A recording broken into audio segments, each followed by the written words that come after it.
Hey there, lads. This is Xenoxis. This is Xenoxis Show for 14th of July 2017. We continue where we left off here. I'm on to this. This is the Krunekrak deck. Yes, that's right. And we're currently on our 4-mana card, an epic one, which I only have one of because I never managed to craft or get a second one, sadly. And it's a 4-mana faceless shambler. Oh, snap, fam! It's got taunt, battle cry, copy of friendly minions, attack and health. 1/1. So there's a lot of really good targets that you can use it on, and even if you use it on something like Cthulhu's Chosen, still getting a 4/2 with taunt, pretty decent. Of course, it doesn't copy the other effects. If this would have read like copy of any minions, attack and health, and like effect, then it could have gotten really ridiculous. But yeah, but there are some really nice stat lines that it can copy. It can, for example, copy Crusade Warshipper, become a 3/6. You can copy your Cornered Sentry, then you get a Cornered Sentry without giving them any. Nice little raptors. Nice little raptors.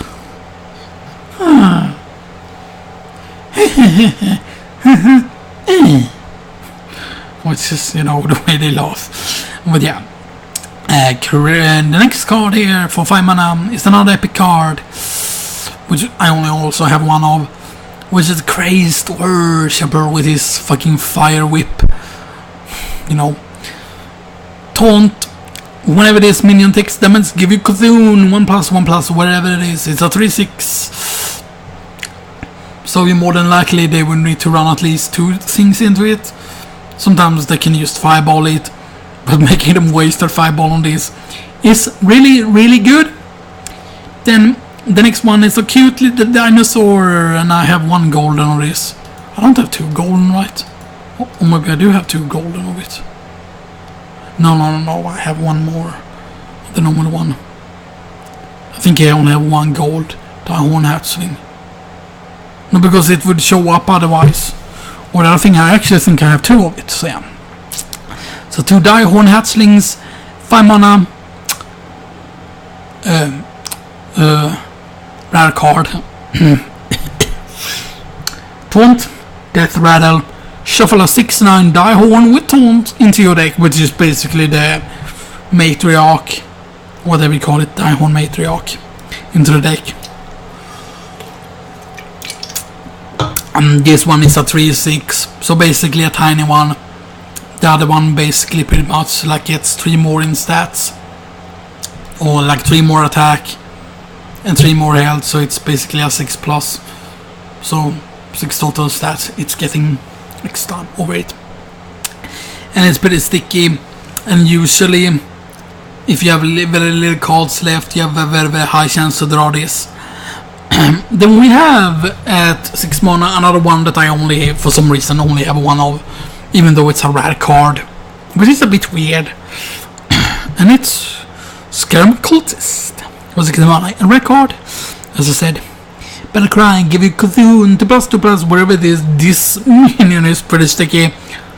7/6, pretty good stat line. Giving the 2+2+ to Cthulhu, really good. Opponents will waste removal on this, I can guarantee, if they have removal. If they don't have removal, they're pretty fucked really quickly after the following cards that are coming out, or the following cards that are coming out here, like in the list that I'm gonna read. So the next one here is an Ancient Shieldbearer. Of course, of the Krunekrak on the other deck is called Xenoxis, which is on all my decks. That's all my own creations. So we have 2 of these. This is the Ancient Shieldbearer, a rare card. Battle cry, if your Cthulhu has at least 10 attack, gain 10 armor. Gaining 10 armor for 7 is pretty good. Because, you know, if you think about it, shield block is 5 armor. Of course, that's draw a card into it as well. The thing is, 2 shield blocks would cost 6 to play, and would of course draw 2 cards and give 10 armor. This of course has a minion attached to it. A minion, and the minion only costs 7. So the minion is basically 1 cost. Basically, pretty much. But of course you don't have the draw card effect. But of course, if your Cthulhu has at least 10 attack and 10 armor, it will always have it by the point you play the Ancient Sea Bear, no matter how things goes, because just the buffs from your earlier ones, and after, like, even if your Twilight Elder only buffs once, you will always have 10 armor by the point you paint the Ancient Sea Bear. There never been a point when I didn't have a 10 plus Cthulhu, and often I believe even higher than that. And if the Twilight Elder just survives like 1 turn or like 2 turns or even a little bit more, then yeah, things will have gotten pretty ridiculous by the point you play your Ancient Shield Bearer. Even if you play it really late, it's really good, because you can be losing a match. Like, there was a match that I was losing to a mage. I was losing it pretty hard.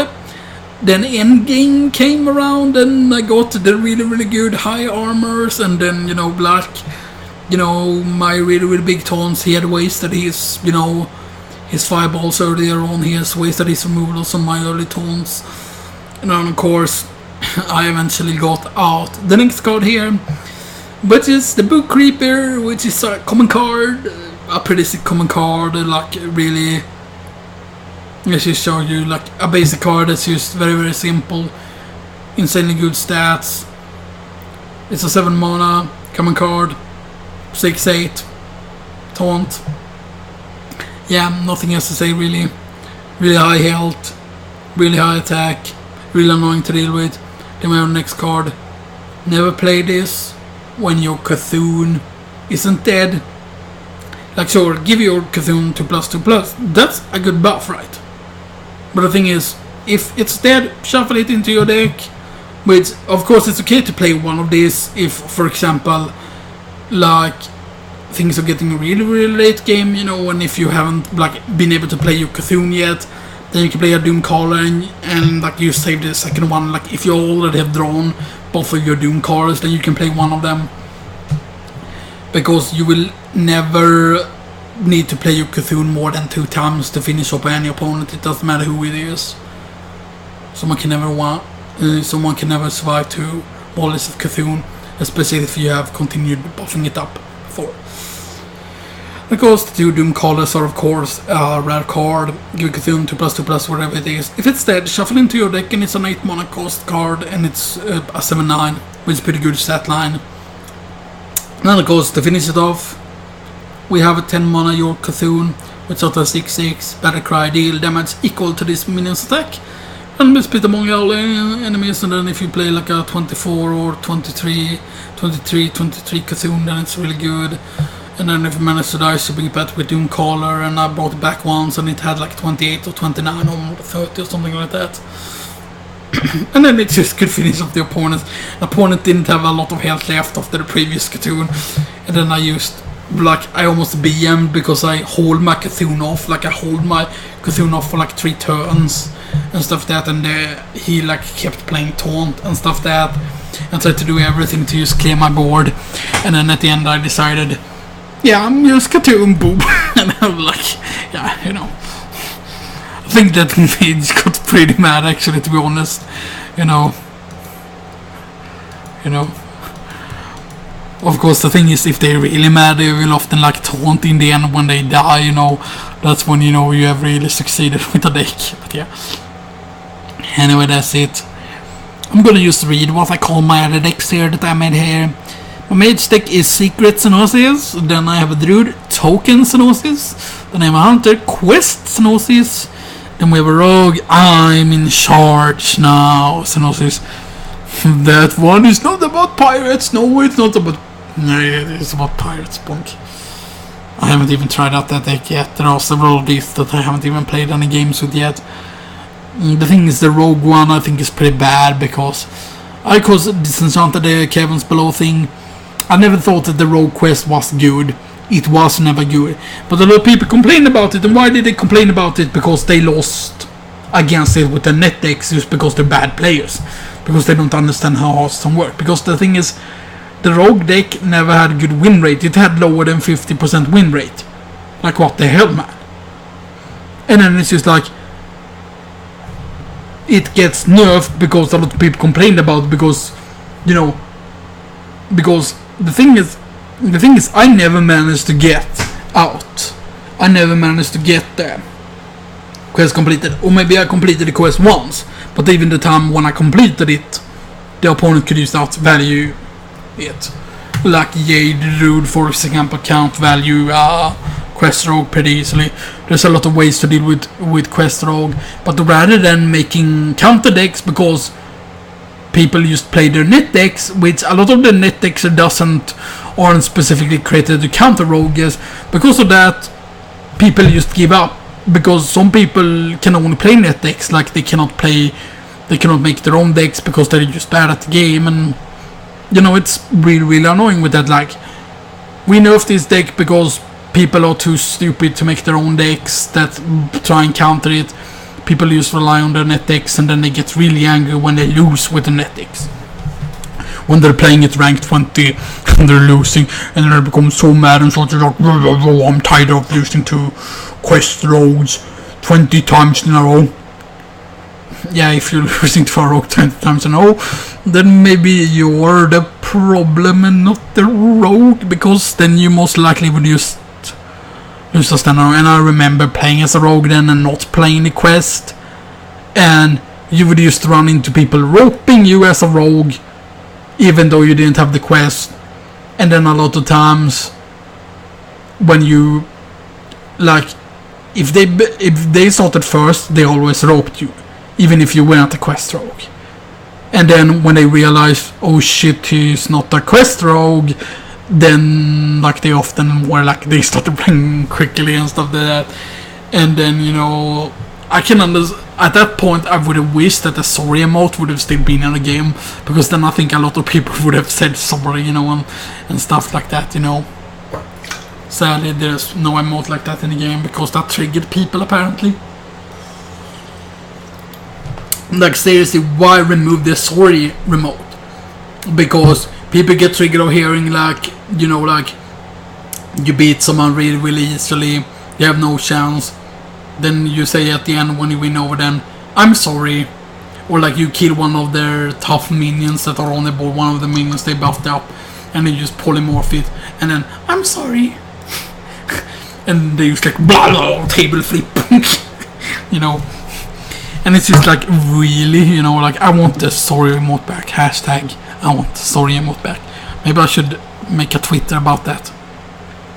Hashtag, I want pancakes in my ass. No, I don't. Nixon probably wants pancakes in his butt. That horny lick. Well, that's what you do when you see a MILF bend over, and then they stick out their ass up, and then you just right on the butt cheeks. Because that's what the horny Danish blonde sluts want. When they're not busy totem dancing on the Draenei.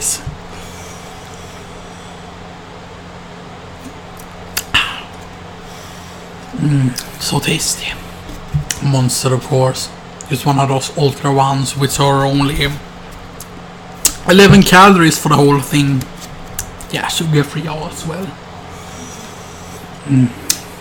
The flavor is so good.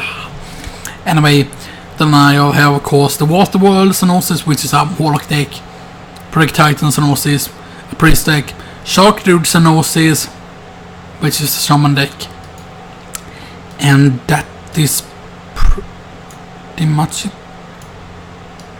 Yeah, there we go. And now I just have to stop here, quit.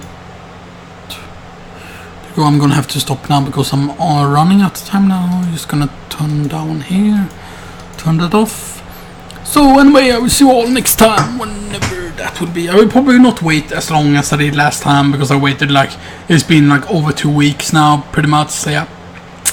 But anyway, I will see you all